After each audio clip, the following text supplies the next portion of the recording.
नमः शिवाय। योग रहस्य के इस चैनल में आप सभी का स्वागत है। आज हम चर्चा करेंगे कुंडलिनी ध्यान या कुंडलिनी जागरण के विषय में। कुंडलिनी जागरण क्या है? यह एक ऐसी उच्च क्रिया है जिसके द्वारा आप अपने भीतर छिपी हुई ऊर्जाओं को, छिपी हुई शक्ति को जागृत कर आप अपने जीवन में चल रहे ज्ञात और अज्ञात समस्याओं का हल प्राप्त कर सकते हैं। वो समस्याएं कुछ भी हो सकते हैं, चाहे वो आपके बच्चों के पढ़ाई से संबंधित हो, युवाओं में कैरियर से संबंधित हो, दाम्पत्य में पति पत्नी के संबंधों से संबंधित हो, बच्चे ना होना, जॉब का ना लगना, शादी का ना लगना, अपने जीवन में कुछ भी सही नहीं होना, और सबसे बड़ा चीज है अवसाद। आज के युवा, न केवल युवा, सभी वर्ग के लोग अवसाद से पीड़ित हैं। इस अवसाद को आप ठीक कर सकते हैं और ऊर्जा को ऊर्ध्वगामी बना के उच्च ऊर्जा और उच्च ध्यान को प्राप्त कर सकते हैं। तो यह कुंडलिनी जागरण कैसे करें? हम सभी ने यह देखा है कि हम अपने दिमाग का केवल 3% ही उपयोग कर पाते हैं। 97% सोई हुई अवस्था में है। यदि आप इन 97% को भी यूज कर पाए तो कितने शक्तिशाली अनुभव करेंगे।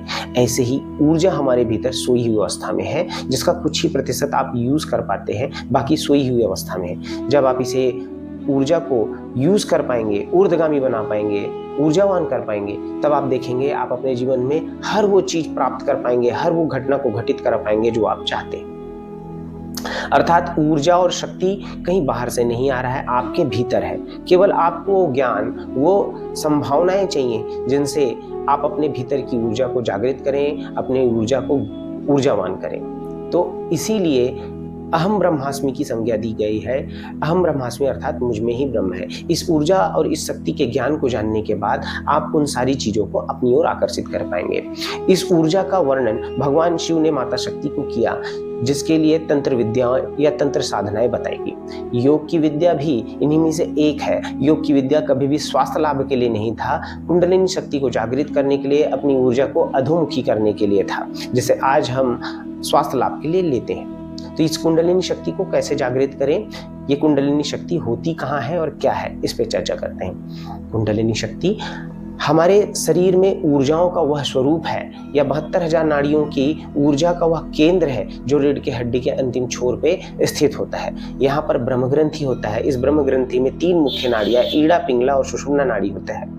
यही नाड़ियां 3 वलयाकार और 3.5 वलयाकार के रूप में, 3 वलयाकार के बाद आधे अंगुल नीचे की ओर मुख किया हुआ कुंडलिनी शक्ति हमारे रीढ़ की हड्डी के अंतिम छोर पे विराजमान है। जैसे ध्यान साधना योग के द्वारा इसे हम अधोमुख करते हैं, यानी नीचे से ऊपर की ओर करते हैं, यह जागृत होने लग जाता है। ईड़ा, पिंगला, सुषुम्ना के अलग अलग भेदन के स्थान पे अलग अलग चक्रों का निर्माण होता है। यही चक्र कुंडलिनी शक्ति के स्वरूप में रीढ़ की हड्डी के अंतिम छोर पे होते हैं, जिसे सर्पणी शक्ति कहा गया है। इसके लिए बहुत सारी क्रियाएं, बहुत सारी ऊर्जाएं हमें मिलती हैं। यह ऊर्जा और इन क्रियाओं को करने के पश्चात यह शक्ति धीरे धीरे नीचे से ऊपर की ओर प्रवाहित होता है और धीरे धीरे यह जागृत होता है।